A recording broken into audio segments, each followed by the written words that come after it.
Good morning, Jennifer. Good morning. Thank you. Good morning, everyone. Welcome to Sports City Cafe. It's another great episode of Breakfast with Champions. Jeff, we got a lot to get into this week. I don't know where to start. I mean, you got any thoughts on the weekend just as a whole right now? Well, there were a lot of people off this weekend in high school football. You had West Harrison, Long Beach, Pascagoula, Ocean Springs, and St. Martin took a vacation this week. Must be nice. I'd like one. I mean, I try to get out of town and they won't let me. You know, you guys keep me here pretty well though. But the high school football season really starting to ramp up here. We're going to get into divisional play now. We're going to find out who's going to end up in the playoffs and really who's going to have the narrative around here. What did we see this weekend? Well, this weekend Picayune was over Poplarville 53-15, so that keeps them undefeated. And next week they'll go on the road to face East Central. And East Central always is going to give somebody a headache. Absolutely. Or could be their first upset. Biloxi over Stone 31-14. DeIberville over Hammond 34-0. They're putting up some serious points. And then this ought to be really interesting. You got DeIberville Biloxi next week, is that right? Yes. Oh my gosh, that's going to be a heck of a football game right there. And Bay High, they got a win this weekend, 21-8 over Perry. Van Cleve over South Jones, 35-10. St. Patrick got a win over Enterprise, 32-0. That's a lot of points and some defense. That is. And Resurrection over Mount Olive, 27-8. Resurrection's they're from Pascagoula. That's right. One of our parochial schools. They're undefeated and will face Sacred Heart next week in Hattiesburg. All right. Well, a little light schedule in high school football this week. Like I said, we'll get in the meat and potatoes as we start next week, or the eggs and toast as we have here. But you took a little trip this week, didn't you? Yes, I did. Went to Mississippi Gulf Coast Community College up in Perkinston and saw them face Jones. I tell you, that was an interesting game. At first, it seemed like there was, that Mississippi Gulf Coast was just going to run away, score a bunch of points, and leave them in the dirt. But Jones put up quite a fight. They came back, and within about 30 seconds left on the clock, they had a chance to win the game. Mm-hmm.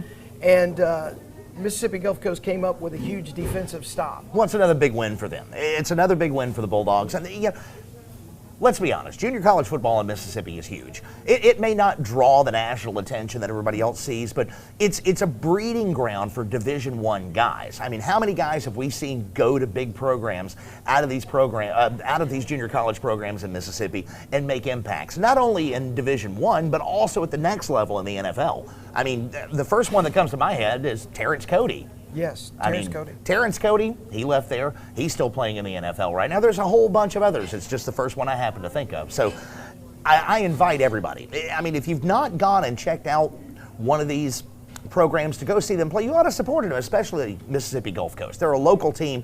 It's a short trip up there. It's a cool little stadium if you haven't been there. How was the atmosphere to you? I tell you what, especially towards the end, everybody was on their feet.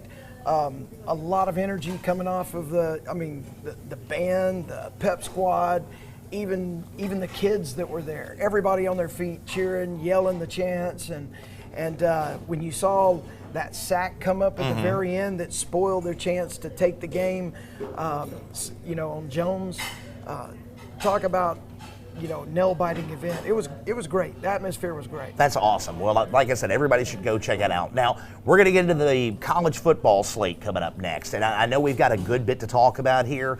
We'll tease some of the stuff that's going on here, in-state, out-state, top 10, Heisman race. We'll get to all that here very, very shortly. Come on back real quick. Sports City Cafe. It's Breakfast with Champions.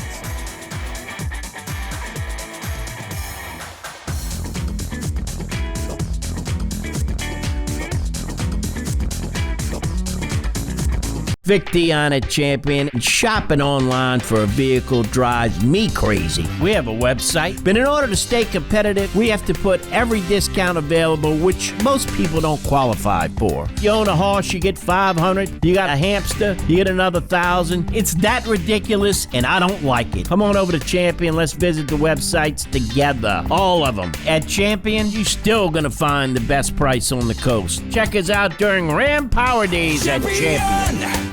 Welcome to Hard Rock Biloxi. Let us take care of you. Fall into winning at Hard Rock Biloxi this September and October with our 150K Progressive Sweeps. Drawings take place every Saturday from 6 to midnight with a top prize of $10,000 every week and $80,000 guaranteed to be given away. You walk in, everybody knows who you are. They shake your hand. I get hugs all the time. I wouldn't go anywhere else. Absolutely. So this September, let us welcome you to the Hard Rock, Biloxi's favorite casino. This town is on the move, and we're moving forward with you, meeting your ever-growing communication needs with ever faster connections. Now we're taking our commitment to you one step further. Cable One Business is becoming Sparklight Business, connecting people to one another, connecting your business to the world, connecting what's now to what's next. Sparklight Business. Go anywhere from here. Hey, good morning, everyone. Welcome back to Port City Cafe, or as we've changed it, Jeff, to Sports City Cafe. We love the Sports City Cafe.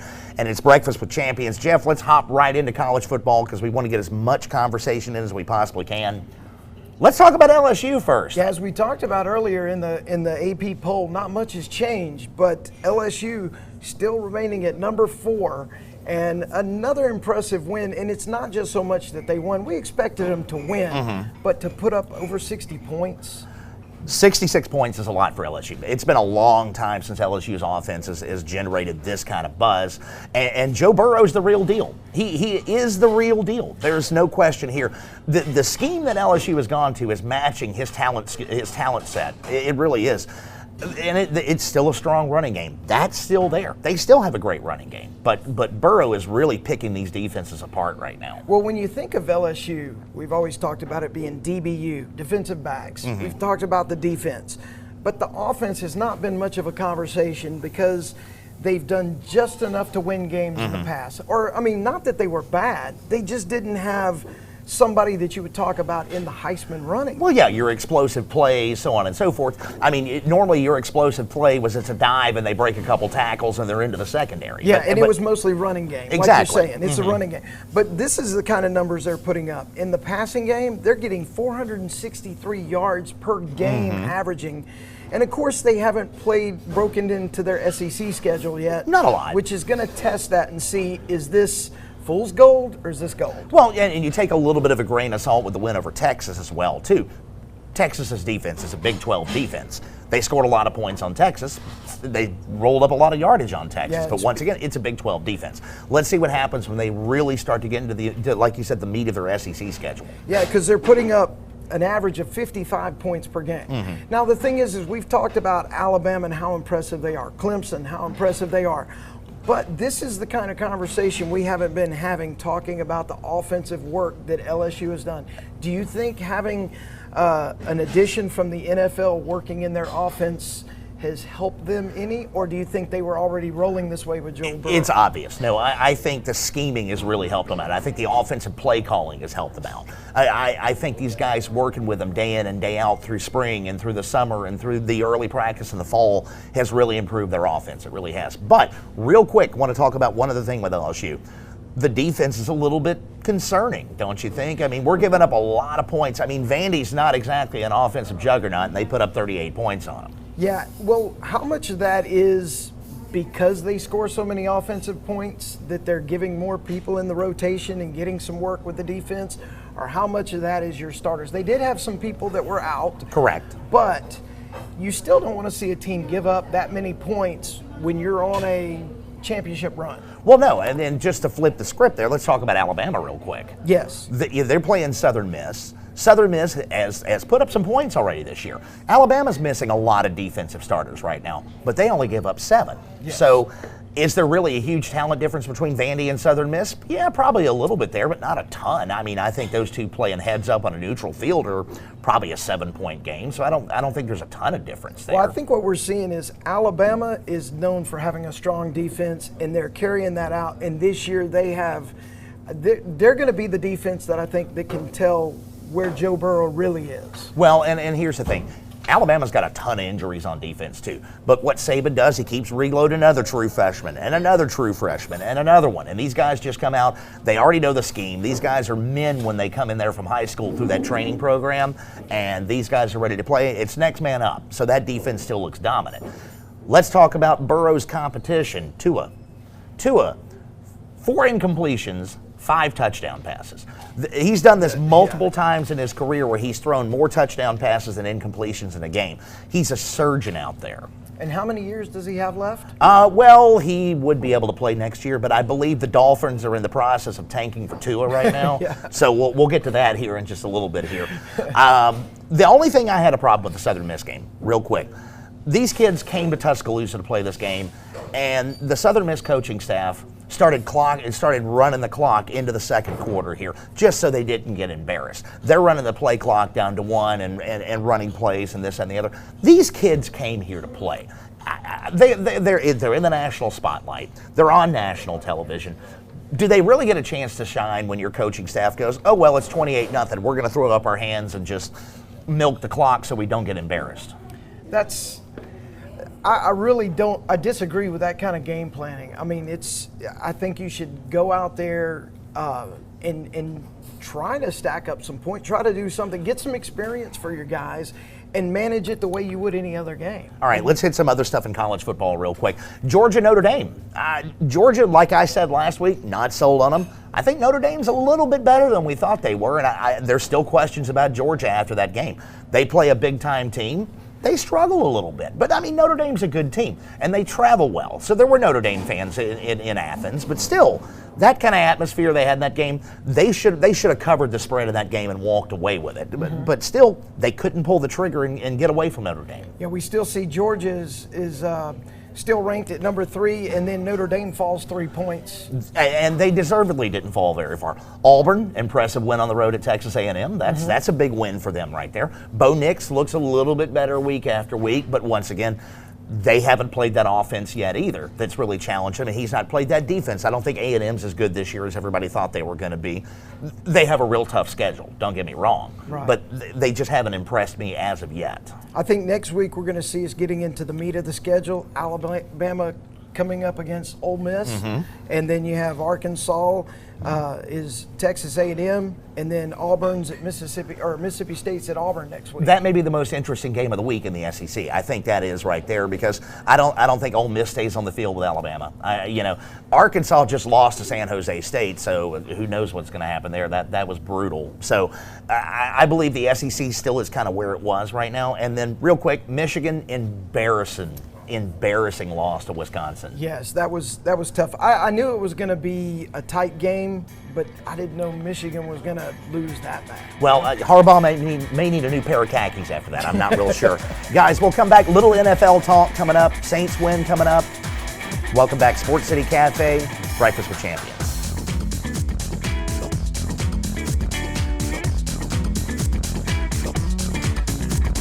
Vic Dehan at Champion Chrysler Dodge Jeep. We have the sleek and fast Charger SXT right here at Champion for $19 and some change. U.S. News ranked it one of the best top 10 American-made vehicles on the road today. A sports car with comfort. Come and ask for stock number 39120. Some terms and conditions may apply. It's the Dodge Power Dollar Sale here at Champion. ChampionValue.com. Champion!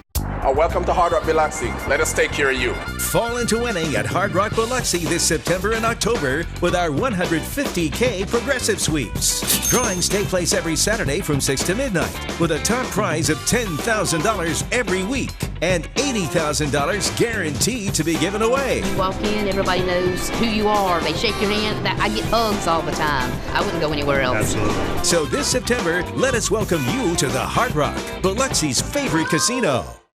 This town is on the move, and we're moving forward with you, helping you grow your business and connect to more customers using today's ever-evolving advertising technologies. Now we're taking our commitment to you one step further, connecting people to one another, connecting your business to the world, connecting what's now to what's next. Sparklight Advertising. Go anywhere from here. Hey, good morning, everyone. Welcome back to Sports City Cafe. It's Breakfast with Champions. Russell from the Hard Rock's joining us here. Welcome back this week. We missed you last Good to have week. you back, Russell. We missed you. Glad to be back. Always ready to talk NFL football Oh, it's that time, guys. We're Yes, starting. it is. We're starting to get into the season here a little bit. We're 3 weeks in now, so we've answered a few questions here. And I guess the first place we're going to start, that's on everybody's mind, big win for the Saints this weekend. Russell, what'd you think? Well, you know, I had a lot of reservations with Bridgewater coming out as the starting quarterback. I really thought they'd give Hill an opportunity, but they had the perfect game plan. Dink, dunk, make sure your playmakers get the ball and let them make plays. And I think that's probably the safest way to do this. I mean, you hate to say it, it takes some of the explosiveness out of the Saints offense, which they're known for, but that's okay. It's okay. Play your game plan, play your game, and it doesn't hurt when special teams and defense both score a touchdown for you either. Absolutely. I tell you, the special teams looked good. It was a team win. That was what was good about it. The defense did well. You had some great plays on the special teams, and Bridgewater did enough to get the win. And second game on the road on the West Coast in a row. I mean, that's a tough gig. You stayed out there the whole week. Now you finally get to come back home. This was one of the games I didn't think I could win without Breeze. This is kind of a bonus win as far as I'm concerned here. This was a tough place to go play. Seattle, home of the 12th man. It's a 3 o'clock start. It's already a couple of things working against you. And the weather wasn't all that great either. I mean, it was pretty nasty. It was Seattle weather. If you've ever been there, it's like that every day. Well, some of the stats we had was Bridgewater only threw for 177 yards, but he had 2 touchdowns. And then Alvin Kamara, he accounted for roughly 150, 160 yards receiving and rushing together. So, but he got a lot of touches. Yep. What kind of concerns would you have putting that many touches on Kamara with Drew Brees being out? Is he going to hold up until the end of the year? I mean, Kamara is not a big guy, and you've got to get Latavius Murray in the game and take some of those touches. That's what Mark Ingram was so important, because at the end of the game you could just pound him away. And listen, we're only 3 games in. You can't. He's their guy. You can't wear him out. Well, and that once again goes back to what we were talking about. You're losing some of the over the top plays to the receivers now, and you're having to rely on Kamara a whole lot more. You really are. I mean, Michael Thomas got very few looks. I mean, he didn't have many targets at all yesterday. Do you think he only had seven targets? And this goes back to a point we were talking about off air, talking about the loss of Mark Ingram. Mark Ingram has looked like a world beater in Baltimore so far this year. Here's the question. I know you can't pay everybody. There's a salary cap. You can't pay everybody. Might have been worth paying the money to keep him there. I mean, that's I agree.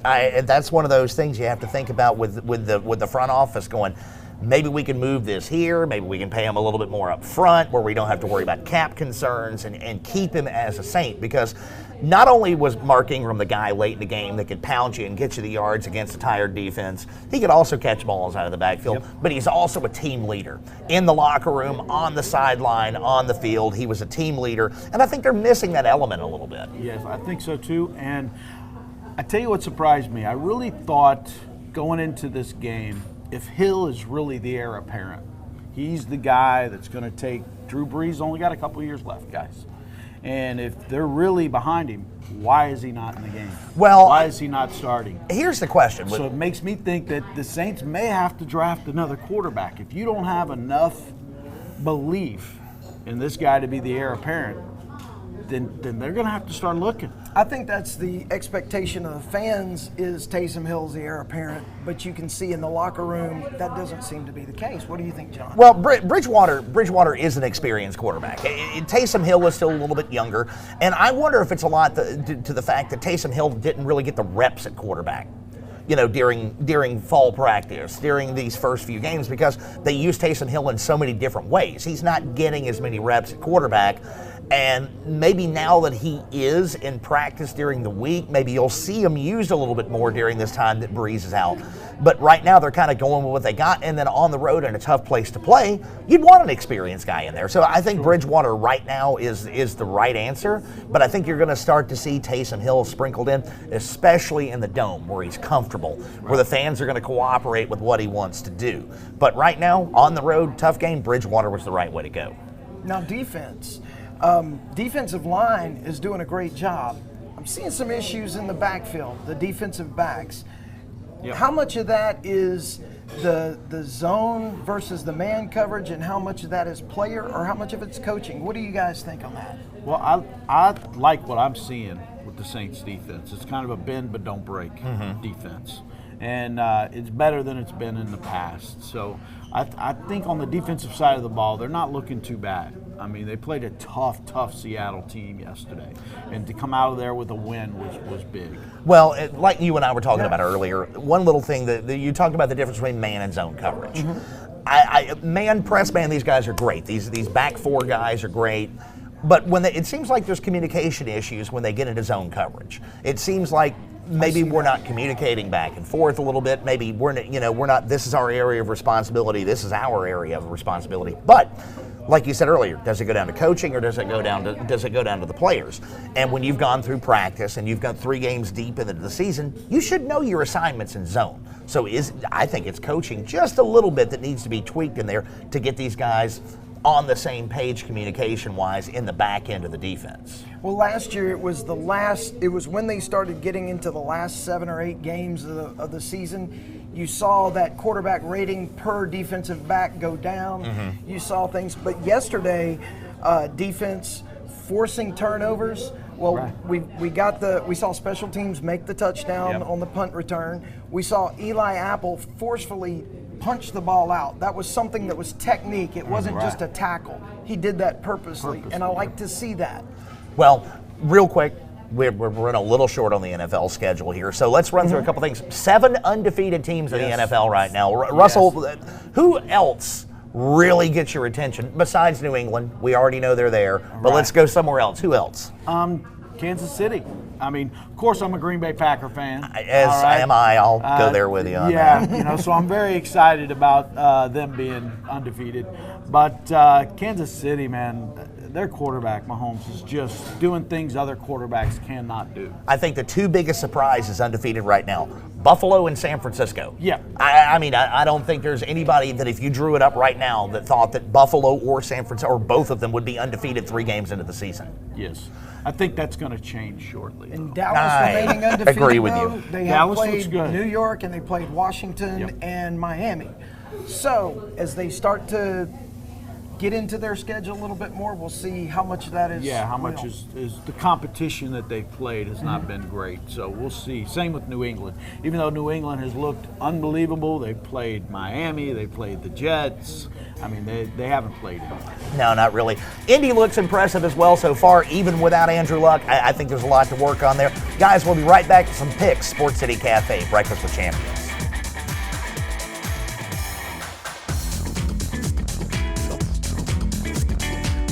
Hey folks, feeling like a bit of adventure? Well, we got it for you. The Jeep Cherokee Latitude Plus right here at Champion for 19 and some change. That's right, you heard it right. 19 and some change for a Cherokee Latitude. A JD Power 5-star rating. Come on in and ask for stock number 69059. Some terms and conditions may apply. It's time for Jeep Adventure Days here at Champion. ChampionValue.com. Champion!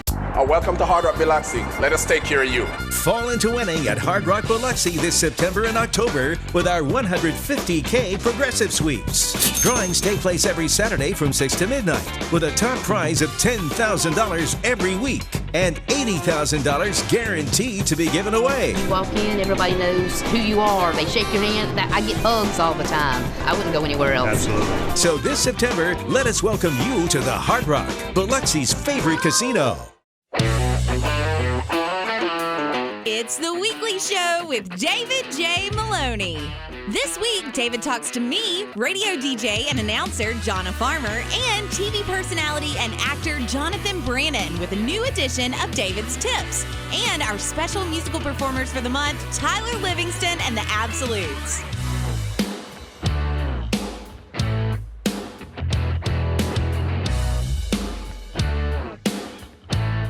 Good morning again, everyone. Welcome back to Sports City Cafe, Breakfast with Champions. And Russell, we got a short time here to go over some picks. You're going to make some money for everybody. That's right. Hard Rock. Listen up. Tell you what, Hard Rock come down there. Make sure you get your tickets. Cash them in. They're good stuff here. It's a way to kind of line your pockets with a little bit of extra change there. There you go. Just make sure you come down. We got a watch party every Saturday and Sunday. Make your picks and have a good time at the Hard Rock Casino Biloxi. All right, so we're going to rapid fire some of these at you here. We're going to have a little fun with you here. Since I've not got to do the pick segment with you yet, I'm going to have a little fun on the college side here. All right. Let's start with one here. Clemson, huge favorite over North Carolina. North Carolina not looking that good. Clemson's 25.5. I believe that game's on the road at North Carolina. Any thoughts on that, or is that just stay away from it completely? No, I would definitely take Clemson. They're going to cover that. You're going to lay the 25.5 on that? Yeah. Speaking of laying a big number. Yes. Alabama at home is a 34.5 point favorite over Ole Miss. This is the same Ole Miss team that's not looked too good. Is that too big a number? No. 5 touchdowns? Yes. Lay the 5 touchdowns. Alabama's going to win by a lot more than that. One more good one here for you on the college side. All right. I like this game. This should be interesting because I think this is going to be in a close football game. The Bulldogs of Mississippi State travel to the Plains to play Auburn. Auburn, 10.5 point favorite. I'm going to tell you where I think on this. Okay, let me hear you're the expert. You go first. Tell me where you are first on this. I tell you where I'm at. I see Auburn coming off a big win, and I see them having a letdown. I don't know if State will beat them, but they're gonna be the side to bet on. I take believe those points. Take the points. I'm this close to saying straight up, taking the money line on that. I'm this close to it, but I don't think I can quite go there. I can't bring myself to do it. Take the points and go with the State. You got it. All right. I got one for you on college still. Oh. And that's Washington and USC. USC travels to Washington. Washington a 10-point favorite. And I think Washington covers. You think they cover? Yep. USC so Jekyll and Hyde right now. It's weird. I can't figure him out at all. Lowe's not going to get him in there, right? No way whatsoever. One week it looks like they're going to get fired on the tarmac again. The next week it looks like they're going to be in the college football playoffs. So who knows? You got some NFL for us? Yeah, I was looking at Dallas traveling to New Orleans. They've got Dallas as a 3.5 point favorite or a 3 point favorite, depending on where you look. Do you think the Saints can cover that spread? No. I'd take Dallas all day. I know I'm in Saints country and I love New Orleans, but they're coming off a big high with this win that they just had. And just not a Bridgewater fan. I just don't see it. I think Dallas is rolling and they're going to keep rolling. And we're here for the honesty as well, too. And I don't want to get thrown out of here in the parking lot, but I agree with you on that one. New England and Buffalo. New England all day. Didn't even give the number. Yeah, it was 7.5 points. You don't need that. The hook doesn't scare you a little bit in that game? Nope. So you think Buffalo's fool's gold? Yep, absolutely. I think the dream of being undefeated is going to end, and it's going to end in a bad way. Oh my goodness. Washington traveling to New York. Both of them struggling this year. I'd stay away from that game. New York's a 3 point favorite. New York looked a little bit better this week. Yeah, a little bit better this week. That's a game that I would definitely say, you know what, there's other games that I've got a better opportunity on. Would you say that maybe the battle of who could care less? Yes. Okay, just going to be. Exactly. Exactly. The Bengals traveling to Pittsburgh. They've got the Bengals a 4.5 point favorite. This is another one of those. I just think Bengals cover. Pittsburgh just looks a mess. I think both teams are a mess right now. Yep, they are. Guys, it's been a fun show again. I appreciate everybody coming back in. Come back and see us next week. Sports City Cafe, Breakfast with Champions. We'll see you then.